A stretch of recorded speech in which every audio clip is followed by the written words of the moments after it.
नाशिकमध्ये पुन्हा hit and रनची घटना समोर आली आहे। गंगापूर रोड परिसरातील साधना मिसळ भागामध्ये अपघात झालाय। अपघातात 36 वर्षीय महिलेचा मृत्यू झालाय। या क्षणाची धक्कादायक बातमी। अपघात करून वाहन चालक त्या ठिकाणावरून फरार झालाय।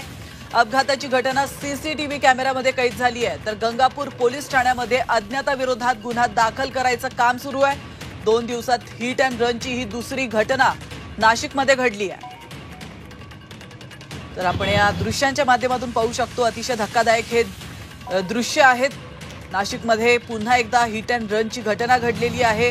गंगापूर रोड परिसरातील साधना मिसळ भागामध्ये ही घटना घडली आहे।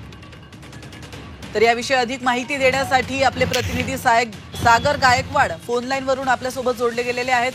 सागर, अतिशय धक्कादायक माहिती आणि व्हिज्युअल समोर आलेले आहेत, काय अधिक माहिती मिळते? नक्कीच धक्कादायक प्रकार नाशिक शहरामध्ये घडला आहे। नाशिकच्या गंगापूर रोड परिसरात असलेल्या साधना मिसळ परिसरात या 36 वर्षीय महिलेचा मृत्यू झालाय। अपघात झालाय। या अपघातामध्ये तिचा मृत्यू झालाय।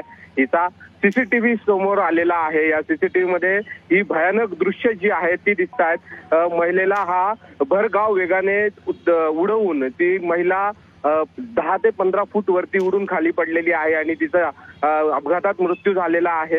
ही धक्कादायक बातमी आहे। खरं तर राज्यामध्ये ह्या हिट अँड रनची घटना मोठ्या प्रमाणात घडताना पाहायला दिसत आहेत आणि विशेष म्हणजे याबाबत जनजागृती देखील पोलीस प्रशासनाकडून करण्यात येते की गाडी चालवताना कंट्रोल असणं महत्त्वाचं आहे। मात्र तरी देखील अशा मोठी प्रकारची घटना घडल्याने नाशिक शहरामध्ये हळहळ व्यक्त होते। या सीसीटीव्हीच्या माध्यमातून जो कार चालक किती वेगाने गाडी चालवत होता आणि त्यामुळे किती मोठा अपघात झाला आहे, यामुळे आता ही समोर घटना आल्यामुळे नाशिक शहरामध्ये हळहळ व्यक्त होते। नक्कीच सागर, मात्र पोलीस प्रशासनाकडून नुसत्या सूचना करून काही उपयोग नसून आता यावर कारवाई काय केली जाते हे पाहणं देखील तेवढंच महत्त्वाचं असणार आहे। धन्यवाद सागर, तुम्ही दिलेल्या महत्त्वपूर्ण माहितीबद्दल।